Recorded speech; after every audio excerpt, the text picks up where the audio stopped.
What is up, you beautiful people? This is Gary Horne, and this is the NWA, the podcast celebrating the past, present, future, history, legacy, and tradition of the greatest wrestling promotion of all time.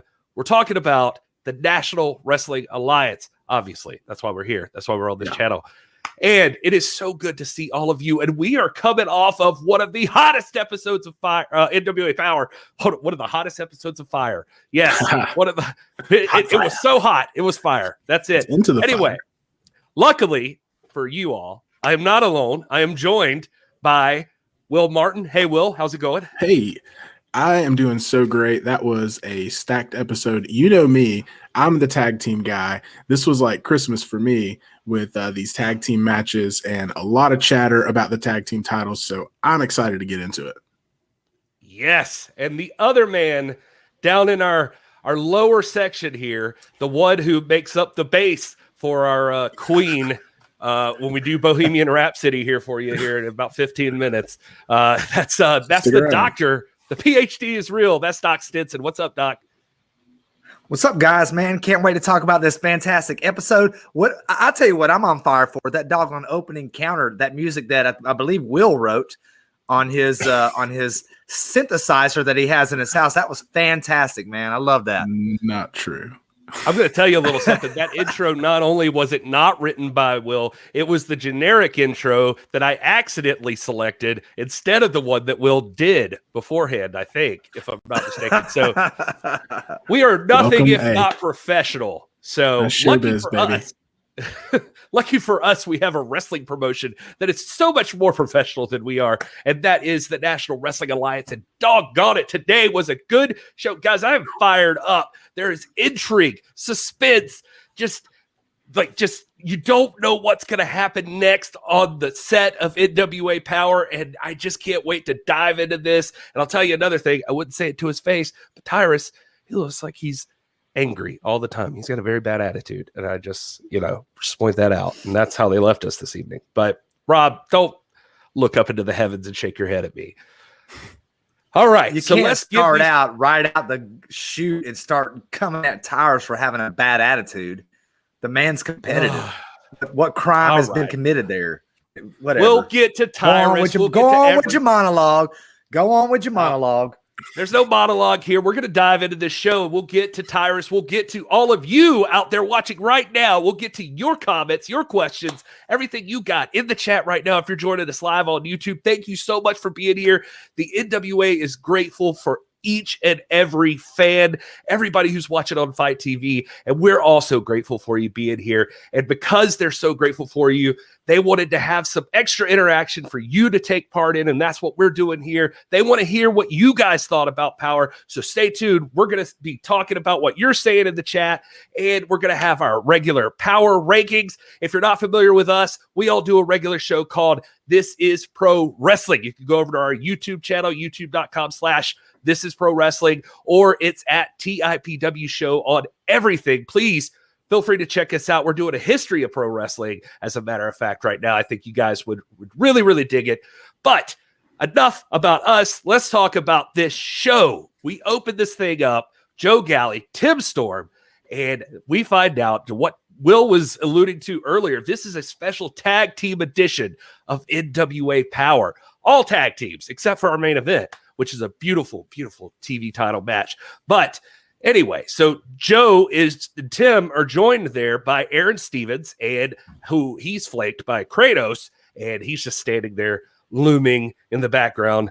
And Aaron is talking about how this idea of the show was basically his idea. He seems to say that tag team wrestling was his inspiration, and this is not really a tournament per se, but it's time to find out who the number one, they want to see who's ready to step up and try to take on the tag team champions. And so that's what this night's all about. Now, while this is all happening, we get a Sal Renaro break-in out of nowhere. Sal's out there. He's not usually one to do this sort of thing, but there he goes. He's out there with Kyle Davis, snatches the mic, and he talks to Aaron Stevens, because last week he said, he asked for a match, and Aaron said, yeah, sure, you can have a match. And Sal says, I've been asking about it. The NWA seems to not know what I'm talking about. and I tried calling you. Did you change your number? Is it 867-5309? Is it 1-900-909-9900? That's the WCW hotline. For those of you who missed that little Easter egg. Throwback.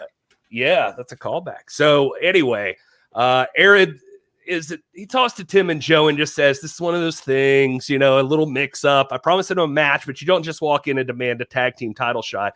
And that's something that's been going around lately about the NWA. It feels like lots of people, like we saw Matt Cardona on Twitter the other day saying he wanted an NWA heavyweight championship shot. And so Aaron, not unlike Nick Aldis talking about the world title, was like, you don't just come in and say you want a tag team title shot. You got no wins, no partner. What is this? Anyway, so we're going to focus on the teams here and we'll see what happens. So, Sal's confused. Hopefully he figures something out and finds himself a partner at some point. But anyway, any thoughts here so far, Rob? I see you scrunching your face up like you got questions and you want to say something. No, I just, Sal is so desperate for this. He even offered, to come out and do a singing telegram. But exactly what Aaron said. And I think those of us who appreciate what the NWA stands for understands where Aaron Stevens is coming from. You don't get to just wake up one day and decide that you're a contender. We're talking about the most tradition-laden tag team championship in the history of the world since the foundations of the world.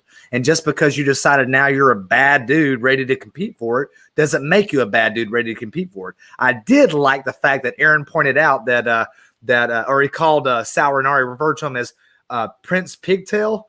And he said, wait a second, you never had my number in the first place. I thought that was I got a chuckle out of that. Well, not so fast, Rob. Not so fast, Rob. So here's where you've got it twisted around. Sal Rinauri did not come out acting like he's Mr. Big Bad Tough Guy. He politely went to the tag champs last week, talked to Aaron Stevens, and asked for a match. Now, anybody can do that, right? Whether or not you have the credentials, anybody can ask. So the ball's in Aaron Stevens' court as to whether or not he's going to grant him that. That's the champion's right. That's the privilege that the champion has. So, it seems like it's still a little bit up in the air. He's promised a match. We don't know if Stevens is going to decide it's going to be a title match or if it's just going to be an exhibition match. But, promises have been made at some point, whether it was because of being taken aback from the interruption last week or whatever. But they got to nail this down, because here's the thing. When you are the tag team champions of the world, there's a target on your back, and everybody on every roster in professional wrestling in the world who is part of a tag team wants those titles. So I don't blame Sal for wanting a shot, and I actually respect him for being forthcoming enough to go ask for one. I think Aaron Stevens is still wrestling a little bit with himself with this transition that he's going through, and so I guess it's to be seen whether or not this match is actually going to happen. I don't think it'll be for lack of Sal pestering him or trying to make the match happen. But I'm anxious to see. This is my pal Sal. I feel like I don't get to redirect the witness. The Will had my name in his mouth, bro. I don't get to redirect the witness here. I'll stay out of it. Yeah, it's true. I could take it. True. But promises might have been made, and don't get me wrong, I'm just a fan. I'm not an insider or anything. I don't know what goes on backstage. But last I checked, when you're talking about the World's Championships, a promise made doesn't count for anything unless there's ink on a contract. You know what I mean? And it seemed to me like Aaron Stevens said, yeah, you came out and I did say this and that. But in hindsight, to my point, this is the NWA. This is about competition. You don't get to just wake up one day and say, hey, and you can do what you want, man. I can ask for a title shot, I suppose, if I wanted to. But me asking for it does not make me a bad man. It does not make me a contender. That's all I was saying, Will. It's okay, Rob. It's okay to disagree. Well, guys, we've got to move on. I'll just say this. I think what's going to happen is both of your appetites will be wet here, that there'll be a tag team title match. And Sal, although a bit unrefined in his methodology, he will take this as a lesson and will hopefully go find himself a partner and go about this the right way, work himself into that tag team title shot. I have faith in Sal Rinauri, but that remains to be seen. We'll see what happens coming up. Right now, we moved right into the debuting the end. It's Powerrr and Odinson. I apologize. I called him the end. I don't even remember if they exactly called him that on the show. So that was like in Japan and everything. And then they're taking on, interestingly enough, Tom Latimer and Chris Adonis, who Kyle did introduce as Strictly Business, although that still seems debatable. There is some confusion here. Tim Storm even alluded to it. Is he or isn't he part of Strictly Business? Rob, I know those are your boys. So just before we even get into this match, do you feel like Adonis is, where do you stand on Adonis and Strictly Business? To your first point, Odinson and Powerrr were introduced as the end. And reference was made to their time in Japan. So you are correct about that. And also Adonis and Latimer were introduced as a Strictly Business. But I have on day 883 once heard Kyle Davis refer to the champ as being on his 882nd day of his reign, which I found doing simple math to be incorrect. So Kyle Davis is, I like Kyle Davis. He's a great announcer, but he's not infallible. And ultimately, where I come down on this is where the champ comes down on this. He's the dealer. He's the owner, operator, director, manipulator of Strictly Business. And if he says it's cool, hey, then it's cool. Right now, as far as I'm concerned, based on what we're going to hear later in this show, I think the jury's still out. I was intrigued by the fact that they were introduced as Strictly Business. In fact, in my notes here, I've got a big question mark right beside it. Well, interestingly enough, we will hear from Nick Aldis later on in the show. Will, I'm watching this match, and the way it plays out is this. These guys are hosses. They are just battling it out in the middle of the ring. The end has that great like Mad Max look. He's like spraying the silver on his teeth, and just love Odinson, love Powerrr, love seeing what they did here. They had some great stuff going on in the ring, great tag team action all in all. A Death Valley driver from Powerrr onto the opponent, Odinson Death Valley driving Powerrr onto their opponent, which was just wild to me. And I just don't think Latimer and Adonis were expecting this kind of match. But luckily, Strictly Business is more than just the two of them, because then Camille makes her way out as they set up the end sets up for a doomsday device, it seems. And with the distraction, Odinson he takes a pretty hard hit and flipped off the top rope onto the apron, and he is out. Powerrr gets it taken into the turnbuckle. He's out of the ring. They drag Odinson back in the ring just long enough for Chris Adonis to strap in the master lock. And as we've seen with Trevor Murdoch in the past for the national title win, that's all it takes is one time in the master lock and you're done. Strictly Business walks out of here with a win. Will, how'd you feel about this match all in all? I know I never want to be put in the master lock. I can tell you that. It's taken down Trevor Murdoch and now Odinson. This was a great tag team match, start to finish. Say what you want and speculate about Strictly Business. Is Chris Adonis Strictly Business? Is he not? He and Tom Latimer seem to work pretty well together. So if you're doing a pros and cons list, that's a pro. If you're Nick Aldis, to look for someone to add to the fold. So whether or not Camille had anything to do with the outcome of the match and her distracting and all the shenanigans that happened behind the refs back there, these guys look strong as a team, as much as it pains me to say that, because I mean, Mike Powerrr and Odinson are beasts, and that's, right up my alley when it comes to especially tag teams. So I was rooting for those guys to show my hand a little bit. But it was a hard fought match, and I would say pretty evenly matched. And maybe that little distraction is what kind of tipped the barrel a little bit for Strictly Business or Tom Latimer and Chris Adonis. But yeah, I'm intrigued by what Nick said later in the night about that whole deal, and I know we'll get to that. But like I said, they work really well together. So if you're making a list, I would say that's a good thing. Doc, I wouldn't expect you to just jump right in here and say what Will just did, that perhaps they were evenly matched. But I would say that for a debuting tag team on NWA Powerrr, you don't just walk in the front door and get in a fight with Strictly Business and expect to do as well as the End did. So that's saying something, right? Can you at least give them that? Well, absolutely. I mean, you wouldn't be in the NWA if you weren't ready to compete at the highest level, point A. Okay, so let's throw that out there. Secondly, we've all seen Tom Latimer in person. Tom Latimer is a Greek god. He's a behemoth. He's a huge guy, and he was the smallest guy in this match. Did y'all notice that?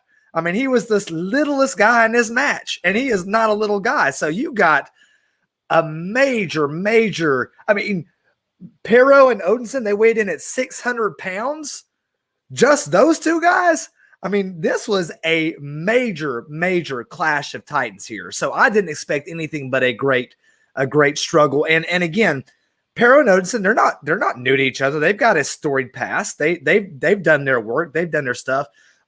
So this was a great contest. I think, like Wil was saying, I think Adonis and Latimer have a certain chemistry that seems to lend one to look at Adonis as a natural member of Strictly Business. I happen to think that it wouldn't be the worst thing in the world for him to fit in there permanently. And they look great and they work well together. But Powerrr and Odinson, man, they look like the real deal. They look brutal. Every time they hit, I hurt over here. I felt it. It rattled. Looking at Odinson spray that silver on his face, man, it just made my teeth chill.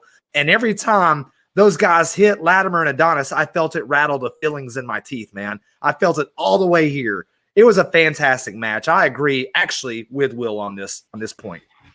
Well, you need to see a dentist. That's all I can tell you. I'm just happy that we all came together on something. So this feels good.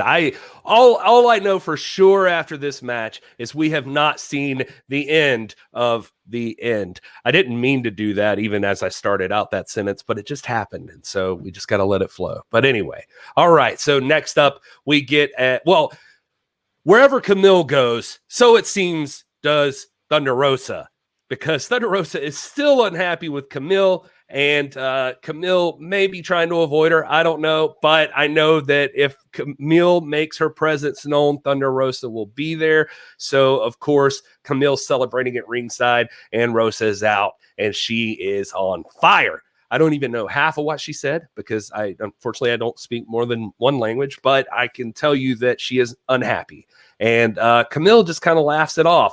But anyway, we have to go to a break. When we come back, Camille is gone and Rosa is still out at the podium with Kyle, poor Kyle, and she is just going off, and you think she'd get her point across, except for that Taren Terrell makes her NWA Powerrr debut.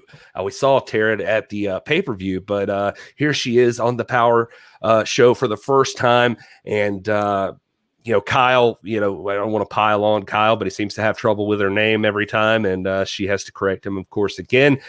But she comes out and she says she's not there to challenge Thunder. She's got an owie. She hurt her hip. And so, she's not trying to get into anything. But if Thunder ever needs her help with anything, she's here to support that, even if it's from the sidelines. And Thunder, of course, not one for help. This, of course, also brings out Melina, who is hot, and she is telling Taren that she's fake, and Thunder doesn't need her. That's my Thunder, or my Rosa. And so they get into a whole argument. Thunder seems a little bit put off by all of this and decides to take her leave as the two of them fight, and we go to a break. Any thoughts on this segment here with you guys, like just seeing Thunder and Taren and Melina here? Rob, I'll throw to you first there. Yeah, backing up 1 second, I don't think that Camille necessarily came out to distract anybody just to lead up to the Thunder and Roach. I think she was out there trying to give some sage advice to the official. Also, there was silver that was sprayed in Odinson's mouth, and that was obviously a point of concern. So she probably was coming out to address some of those things. Nevertheless, at the end of the match, Thunder Rosa comes out saying words that did not sound like pleasant language, to Gary's point. But that goes on, and then we get to Taren Terrell, who I feel like she came out and paid the utmost respect to Thunder Rosa. She said she liked her laugh, which I thought was a nice compliment. And then she did point to the fact that she was suffering from an injury, and obviously respectful of the sport like she is, she wasn't ready to compete or challenge anybody right now. She just was come out and say, hey, Thunder, if you ever need my help or advice, I'm here for you. And then Melina came out, who I also think, has Thunder Rosa's best interest at heart. Thunder Rosa's obviously not in the best state of mind at this point. She's thoroughly frustrated at everything, and she just brushes them both off, says, I don't need anybody's help. You all are kind of gross to me, and walks off. And I'm going to tell you right now, honestly, I can see each of their perspectives. I can see all of them. And so, I'm just intrigued by where this is going. Wow. All right. Well, again, this week, just proving your worth to the Barnum and Bailey circus with your tightrope walking. I love that, Rob. And Will, did you have any additional thoughts you wanted to add there? No, everyone's right. We're all at peace. Everyone's good. No. Yeah, I mean, Thunder Rosa is justifiably upset. I mean, we saw Camille ruin her tag team match last week. That was an incredible match up until that point. She unfortunately lost the number one contender match to Camille back for the Attack. And, we all know how important that the Burke, the Women's World Championship, is to Thunder Rosa. It is what she has her eyes on in the NWA. And so I think right now that's what she's laser focused on. And I feel like when Taren and Melina come out, it's Thunder, you can just see it in her face. It's like, these are distractions. I got to focus on Camille. And that was kind of her thing. I don't think it was personal towards either of those ladies. I think she's just like, okay, you guys are distracting. I got to leave. I got to get my mind back on the one thing that I'm here for, and that's the Women's World Championship. So, we'll see what happens, and we'll see if, at some point Thunder aligns herself with either of these ladies and takes them up on their offer for help. It seems like a lot of people are wanting to help Thunder right now for some reason. And to go back to my comment last week, that's one person on the roster I don't really think needs any help. So it's just an interesting, turn of events, and we'll see how it plays out. Well, how about Trevor Murdoch, who's in the back hanging out with May Valentine? She welcomes him to the mic and asking how he's feeling since losing the national championship. I should strike that. She was more poignant in her question, asking if he has any regrets about choosing to defend the title when he did, which ended up costing him that championship. And Murdoch comes in with obviously the national championship meant everything to him. It was the greatest moment of his career, but he believes in fighting. Essentially, his story here is that his family, his pride, his honor are all on the line. His family doesn't expect him to just chicken out of a fight. And so he had to go in and take the challenge that came at him. He knew what Strictly Business was all about going into this. He saw what they did to Tim Storm in the past. We all did. And, anyway, it's for Nick, it's not enough for a man to lose his title like that. He's just got to grind him down, it feels like, is the implication that Trevor is given here. And so he said it's for anybody who's ever had a boss who's just rode you so hard and breaking your back for him and no appreciation. He has been broken here, but he is undeterred. He is going to fight until there's not a breath left in his body. Of course, I am not doing the promo justice that Trevor Murdoch gave here, or I shouldn't, the speech that he gave on the mic.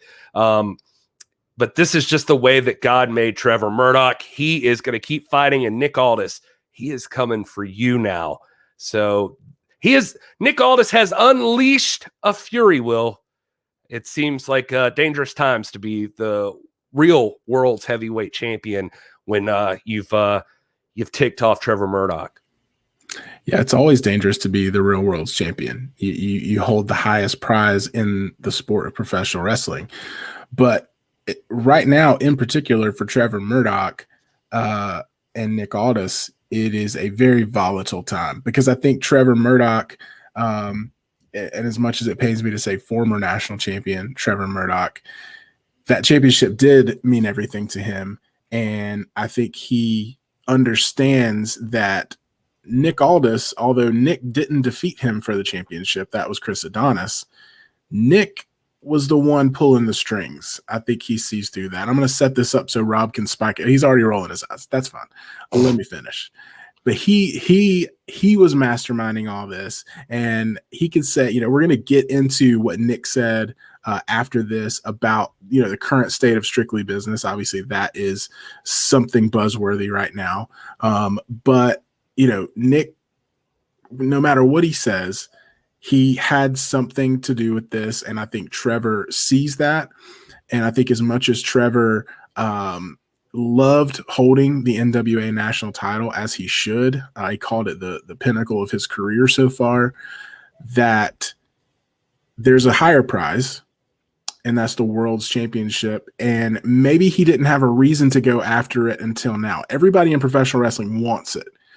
And so he's probably always wanted it, but now he's got a reason. He's got an axe to grind. He's got a vendetta going on here. And you see him, he's in a neck brace still. He's not in great spirits, not in a great place mentally. We gave him a really hard time last week for even taking that match, but I think we saw the real Trevor Murdoch this week, and the spirit behind why he took that match last week. And he's exactly right. He wouldn't be in the NWA if he was the kind just to take a loss and roll over and disappear, into the darkness.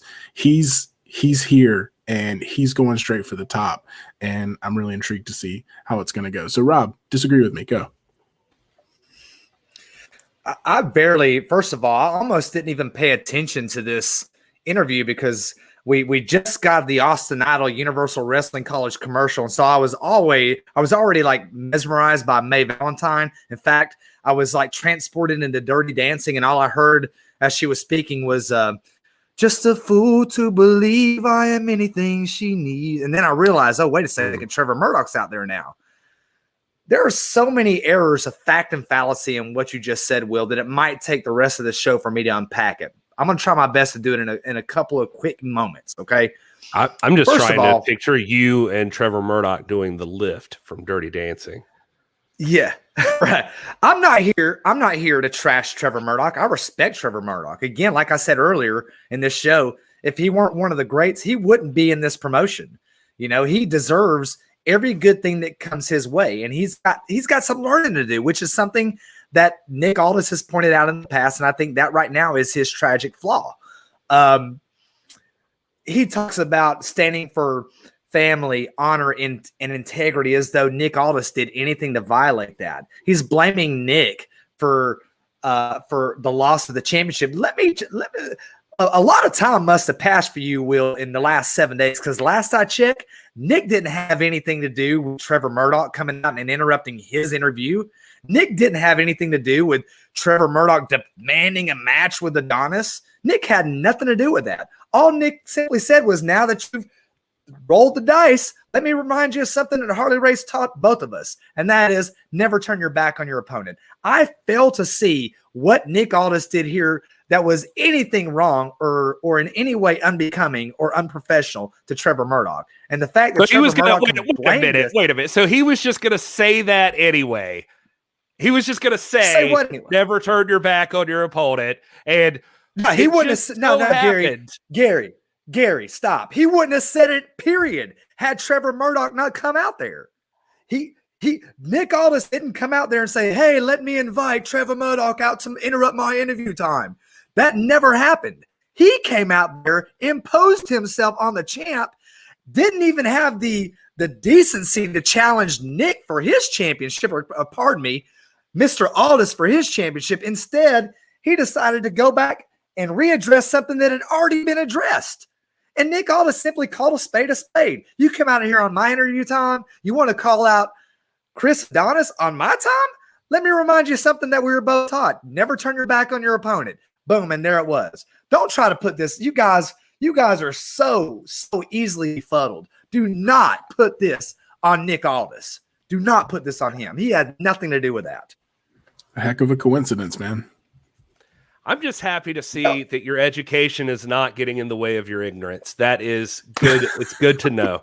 So you know what? All I'm saying is coincidence or no, not only does Trevor Murdoch perhaps have the most heart out of any competitor in the NWA, now he's got a fiery anger to add on to it. Nick Aldis is classically trained, but Trevor Murdoch's a throwback, and I don't know if Nick's ready for that kind of action and what he's stirring up here. So he better start watching his Let me say one more thing. If what we saw was the real Trevor Murdoch, Will, to your point, then the real Trevor Murdoch is never going to hold another championship, because if the real Trevor Murdoch does like he did last week and decide to throw caution to the wind, throw health to the wind, and decide just because family honor and integrity is on the line, he's got to go and challenge anybody and everybody, then it's going to be a long, hard road for him. Especially, he's not going to be ready for Nick Aldis with that mentality. And I like Trevor Murdoch. I think, this is every working man's dream, to face the establishment, to face the power brokers. I get it, man,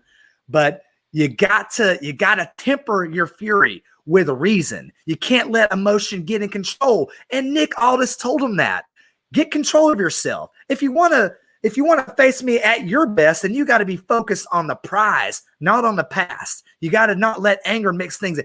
Every time Nick Aldis comes out, he's poised, he's focused, and that's why he has been champion now for 899 days, over 1,000 days if you count both reigns. All right. Well, we're going to let this one lie for now. We've got more from Nick Aldis coming up. Wait. No. I'm just kidding. We're going to get through this show, and there's still more Nick Aldis on this. So I can't even imagine. I don't know. Rob's butt's probably jealous with the amount of crap coming out of his mouth on this episode. So anyway, the next thing up is we've got another tag team match. If we could talk about that for a second, we got the War Kings, Jax Dane and Crimson. These bad mothers, they're in a match against poor Mims and Slice Boogie. I felt so bad for these two guys because the War Kings are just dominant and destructive. Now, all of that said, Will, we were watching this match and the unexpected happened. I mean, Jax and Crimson were, destroying poor Mims. And, that's no slight against Boogie. Boogie's an up-and-comer, an amazing rookie, a rookie of the year. He had a big victory at Back for the Attack. He's actually just been winning every time he shows up in the NWA right now. So I guess I shouldn't assume it would be any different, but this is a big, bad team, a long-established team. And Back for the Attack kind of rekindled that fire between them. And I don't know. I just didn't expect much out of the rookie Mims, and Slice Boogie here went up against this kind of thing. But at some point, Slice Boogie pulls Jack's leg, and Jax hits the apron, and it completely knocks him out of the match. He's laying outside of the ring, and this leaves Crimson. Rob used the word befuddled earlier. This leaves Crimson befuddled, and he's having to deal with what's up with his partner. Is he injured? What's happening? And he has to take on two guys. They never comes back. And Mims and Boogie, it takes a while, but they finally chop down that big tall tree that is Crimson, and they get the 1, 2, 3. Mims, no less, gets that pin. Congratulations, Mims, with a big victory, probably his biggest victory in the NWA so far. And anyway, there it is. Slice Boogie and Mims, your winners, and Crimson makes his way outside the ring to try to help Jax Dane up. But Will, I guess I just want your thoughts in general with this. I mean, what is up with that? Jax Dane is no pushover. How did it? It felt like such an innocuous move that this happened. But I mean, I guess accidents can occur, and I don't know. Just what do you think? Well, first of all, I was so excited to see the War Kings together in the same corner again, in an NWA ring, no less. It just felt like a piece of the world clicked back into place for me. And so that was incredible, which was, as you just mentioned, quickly shattered because I saw it. You guys saw it. It didn't look like, and Jax Dane is a big dude. And Jax Dane, I've seen Jax Dane, suffer at the hands of guys like Tim Storm. And, this guy can take punishment and keep going. So for him to get his legs pulled out from under him, I don't claim to have seen everything. Sometimes things happen that you can't see, but it just feels, if I'm going with my gut, like something's a little off kilter, and I don't know what to think about that. I do know that after that happened, to your point, Crimson was essentially in a handicap match, and he hung with it for a while. It took a lot to beat Crimson down.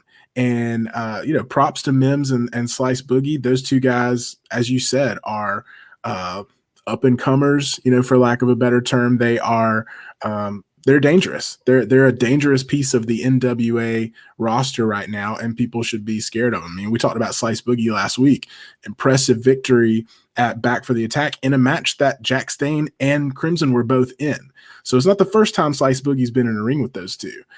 So perhaps there's some experience there, or perhaps there's something going on that we just don't know about. I don't know, but it did seem a little suspect to me, if I can say that, Jack Stain took a little fall, something that I think, 9 times out of 10 that happens to Jack Stain, he's back in the ring in a half a second, taking down the guy that did it to him.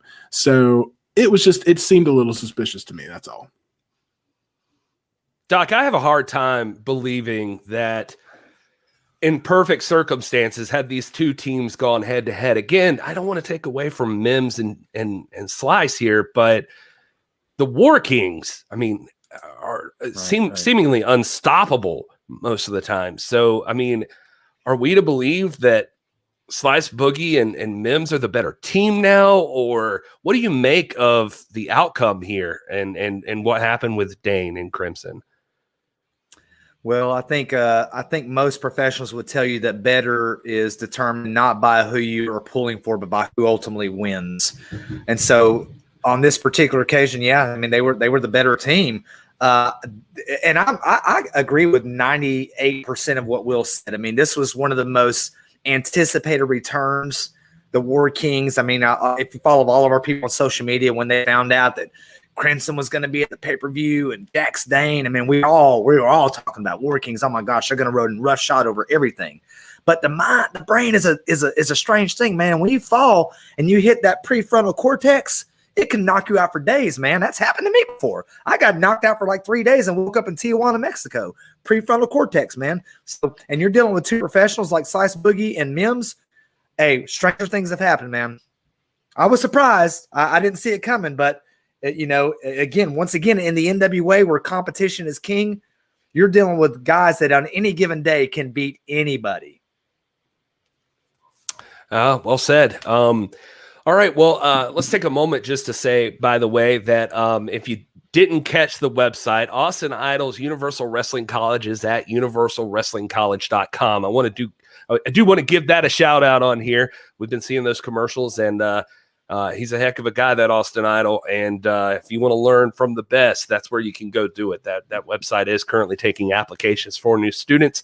Also, shout out to Cella Toys, who produced that Nick Aldis action figure, which is amazing. And so if you missed that commercial, Will's holding it up right now. There it is. That is a fantastic throwback action figure, and it's of the real world's champion, Nick Aldis, and you can't ask for a better action figure than that. He brings all the action, I'd say. Well, you can't if you've got number one, the first ever made. Okay, well, just rub that in, I guess. Speaking of the champ, I also want to throw a shout out to all of you out there. I know a lot of you might be like me, and the pandemic put you out a little bit, and you're trying to get back in the swing of things, trying to get back in shape, or trying to get in shape for the first time, whatever, and you may need a little boost. LegacySups.com is your place to go. Nick Aldis's personal line of supplements. He's got all kinds of stuff there that'll help you out. And I don't want to forget to bring that up, because he was kind enough to throw in an offer that if you use the promo code NWAFAM, you get 10% off over there at LegacySups.com. So be sure to check that out, from pre-workouts to testosterone boosters to just X-Lean, their fat burner. It's fantastic stuff. You got to check it out. LegacySups.com. So while we're on the subject of the champ, let's just immediately jump into Kyle Davis, who's at the podium, and he welcomes the champ. And He says he's here to, I think Kyle's speculating that this is to announce the newest member of Strictly Business. And Nick acknowledges that speculation. But that's not why he's out here. He's out here to let everybody know that Strictly Business is open for business. And that this threw me off a bit. So, Doc, I want your thoughts here. He says that no member of Strictly Business is secure. Their spot is not guaranteed. Nobody who thinks they have an inside track to a spot in Strictly Business is guaranteed anything. At the end of the day, Nick Aldis is basically what he's saying here. Strictly Business. He's the dealer. He's the one who pulls all the strings, and he decides who dances. That's the end of that. So yes, Strictly Business is wide open, available, and he's saying, who says Strictly Business has to have one other member? Who says they can't have more? Who says they can't have less? If you want to step up and you want to live forever, this is an offer that Strictly Business is out there, and they're recruiting, and that goes for not just the NWA. That is an open applications to every wrestler from every promotion in the world. Strictly Business is there. Doc, what is going on? What's going on with the National Treasure here? Well, I mean, everything you said was true, Gary, but like you're prone to do, you left out half of the context. You left out you left out the whole preface and the whole rationale behind where his heart was. And let me tell you right now, when Powerrr comes on Tuesday nights at 6:05, I get my kids ready and we get in our church clothes because, at some point in the evening, Nick Aldis is going to take us to church. I mean, we get our money out ready for the offering plate because we feel the movement of the Spirit. I'm not trying to be irreverent or anything. Nick Aldis always brings the Spirit. And this is what he said, Gary, to add some context to it. He said that he knows the difference between good and great. And when he's good, he's pissed off. And he is tired of things being good. And I'm going to tell you what the definition of good is. If I can read between the lines here, the definition of good is only holding some of the gold and not holding all of the gold. He wants to be great. He wants to monopolize this business. And right now he monopolizes the greatest prize, but there are other prizes out there. That coveted national championship, which Chris Adonis holds, the TV championship, which Pope holds, and that tag team championship, which Kratos and Aaron Stevens hold.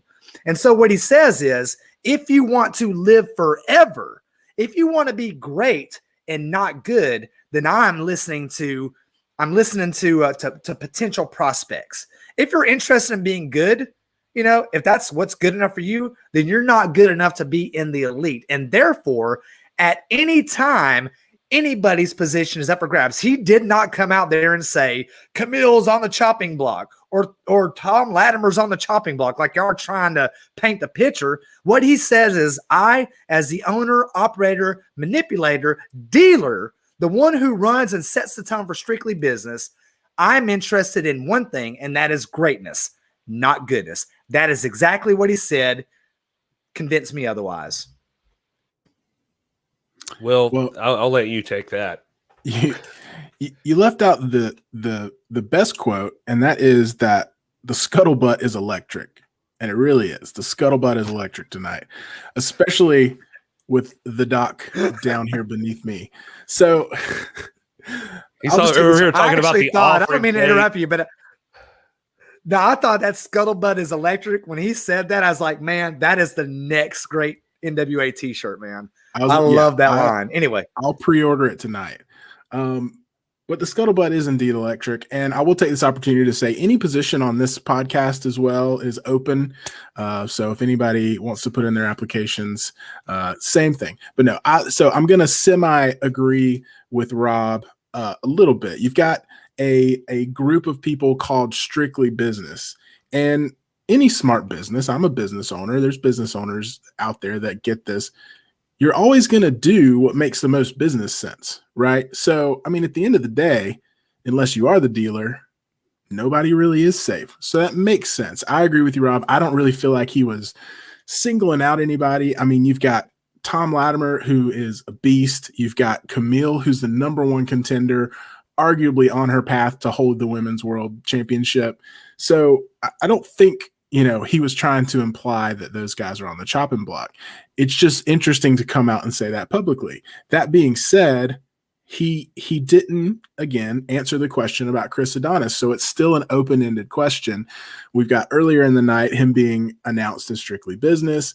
And I think the people just want to know. I think we want to know, who it's going to be and what that's going to look like. Chris Adonis holds the national title right now. He's got the gold, to your point, Rob. So, if they're not actively recruiting him, I've got to imagine they're at least having conversations behind closed doors about trying to make that happen. If you're trying to bring all the gold, to your point, that's the first guy you go to. And, I don't know if after that, then they go after the tag team gold or how that looks, but I think they're on their way. They're on their way to becoming, a dominant force to be reckoned with in professional wrestling. And I'm honestly not surprised at anything the champ said, and I'm honestly not discouraged by it. I think he's earned the right to say that. So, props to him. Listen, I don't think there was anything that I said that implied that Nick was telling people they were on the chopping block. I simply stated what the guy said when he was talking. You stated the second half of what he said. You left out the whole preface, which was the champ just don't come out and just throw out doggone cliches, man. He comes out intentionally with a message to send to the people.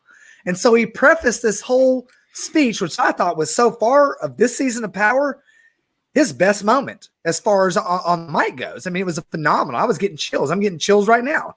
He came out and he said, look, I know the difference between good and great. And when I'm good, I'm pissed. And then he went on into the discussion. So see, you left that out, Gary. You left that out.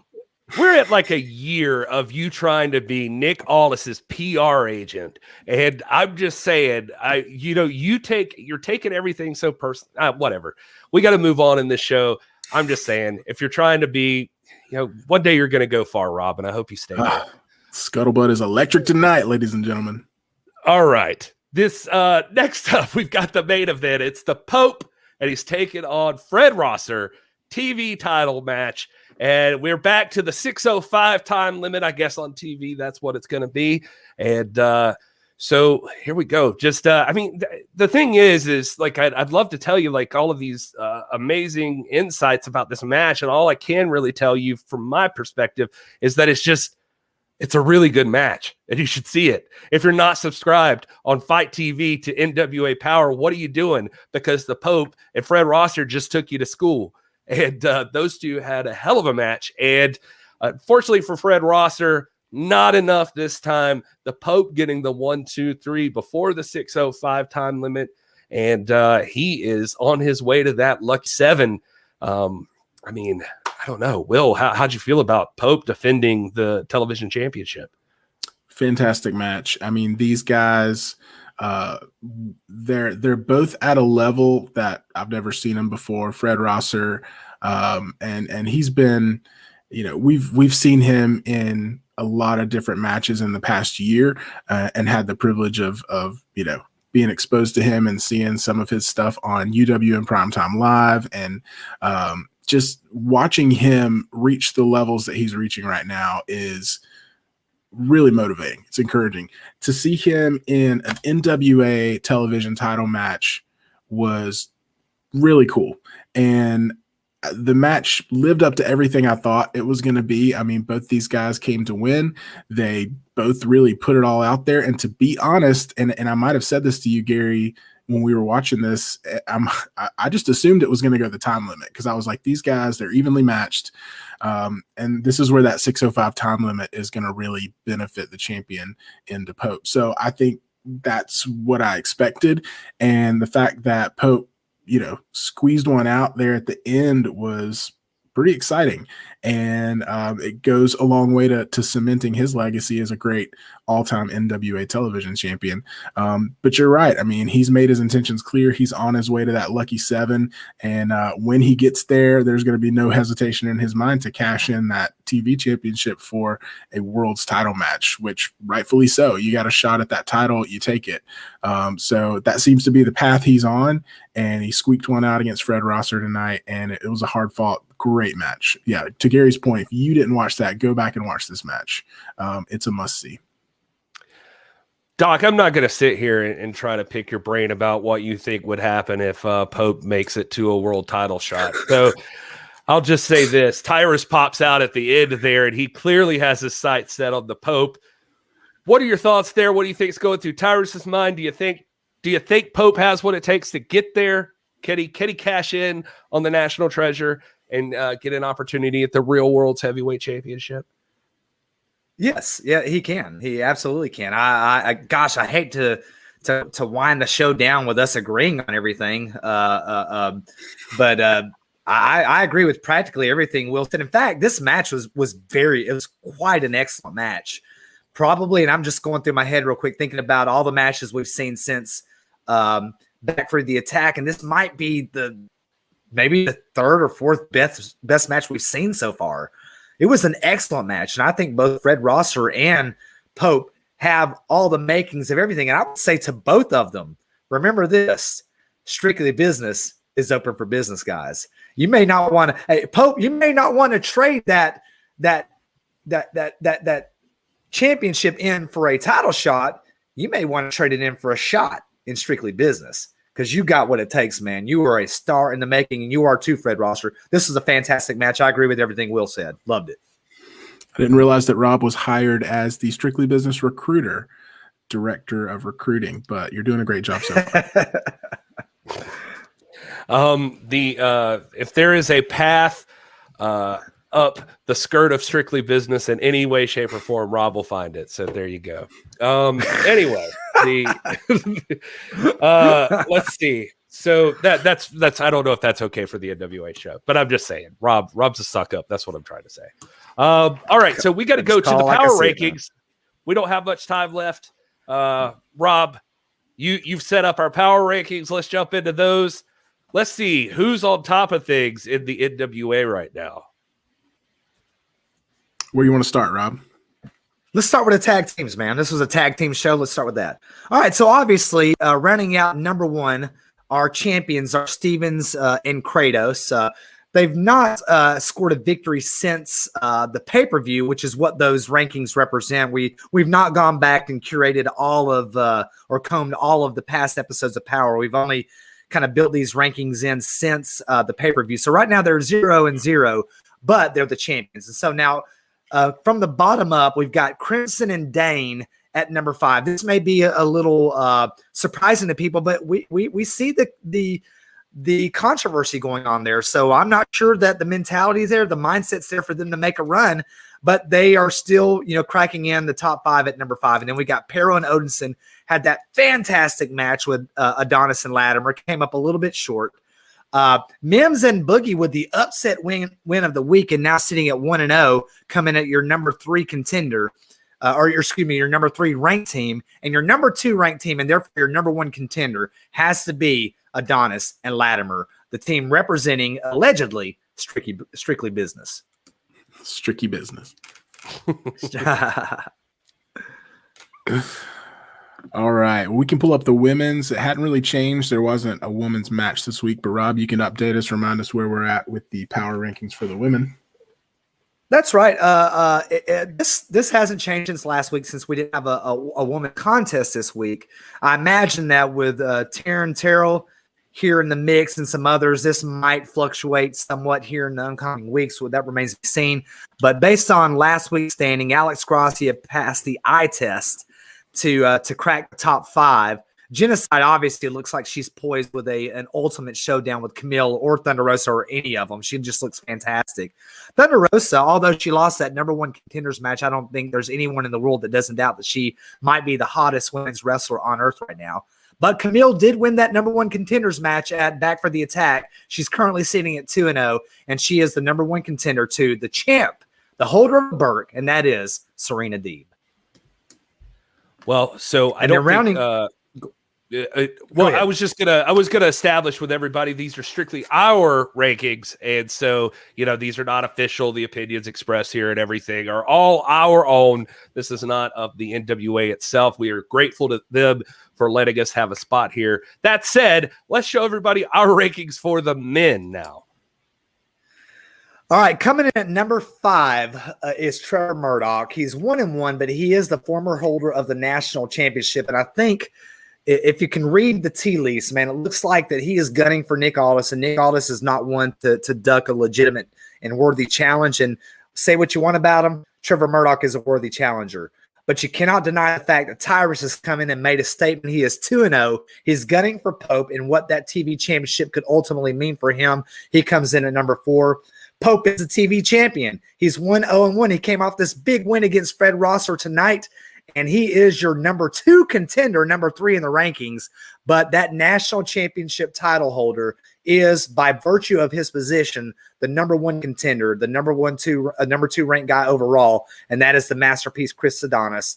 But sitting at day 899 of the second and one of the most historic championship title reigns in history, tonight, when the sun sets, when the clock strikes midnight, Nick Aldis will reach that mythical 900 days. He is the greatest wrestler in the world right now. He is your real world champion. He's ranked number 1 on earth.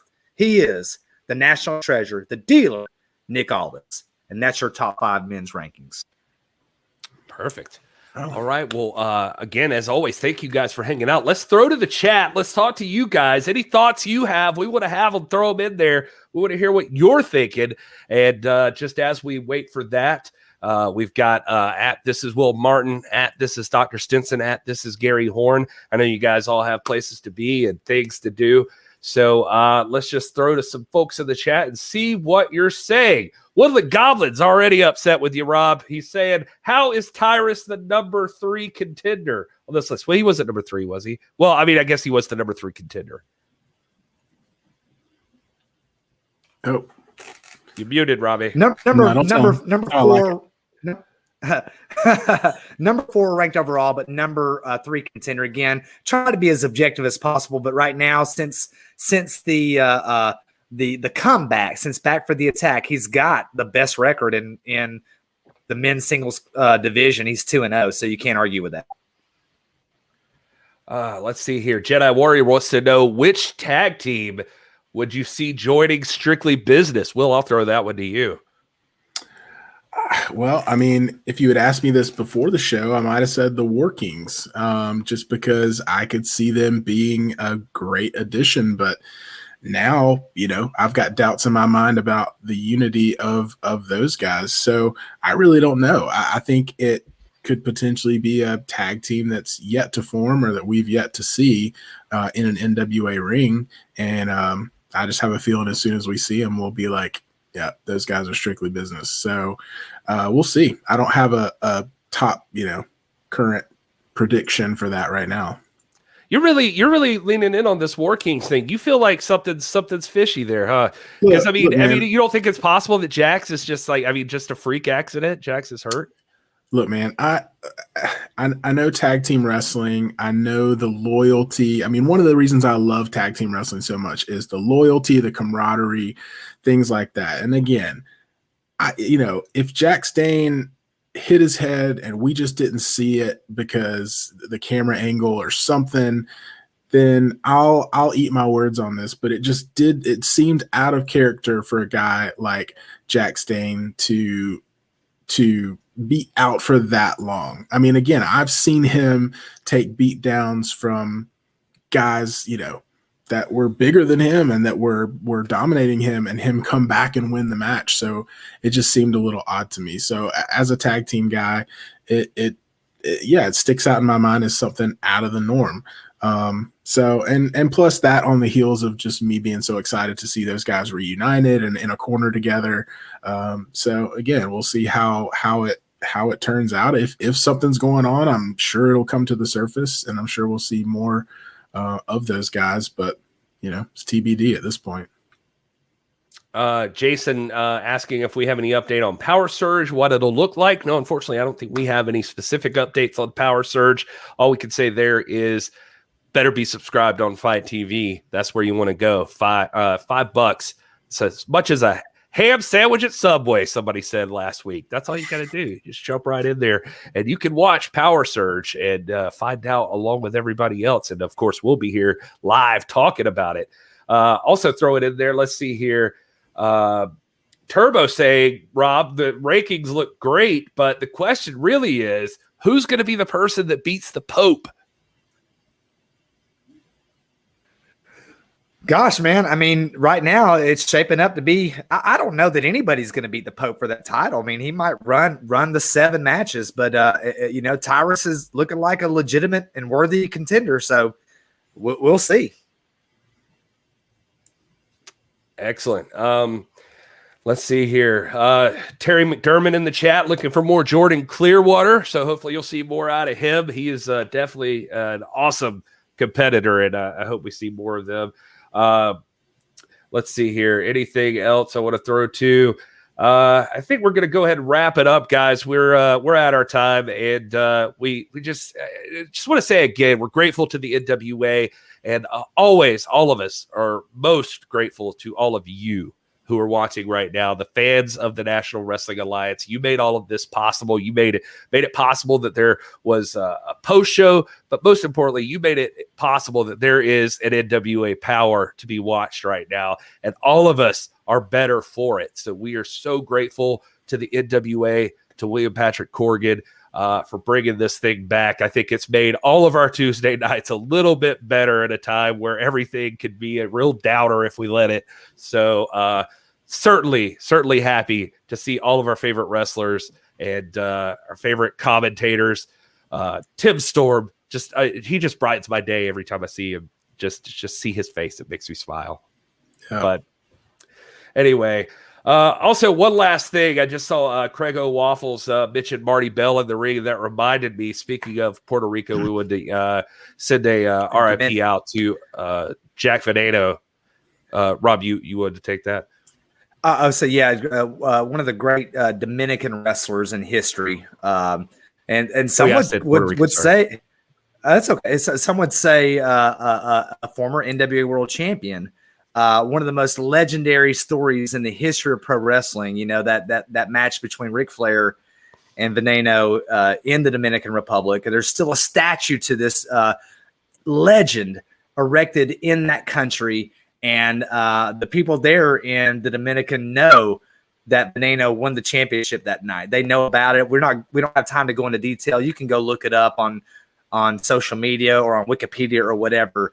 But we lost a legend today, and as we like to say it, this is the pro wrestling show, until Valhalla. Absolutely. And again, thank you all. Tell the NWA how much you appreciate them being back at NWA everywhere. Make sure you're subscribed to this channel if you're not already. There's still more content to come, I promise you. They haven't forgotten about YouTube, and focus has been on Fight TV, but we got to get Powerrr back rolling. But who knows what the future has in store for the National Wrestling Alliance. But I can tell you this much, the fact that we're here right now talking to you, we're all getting to hang out together and communicate. That shows that the NWA is listening and the NWA cares what you think. Your voices are heard right here on this post show each and every week. So we thank you all for being here. Again, from Wil Martin, from Doc Stinson, I'm Gary Horne. Our show is over at youtube.com/thisisprowrestling or at TIPW show everywhere on social media. And I guess, as we say on our show, until next time.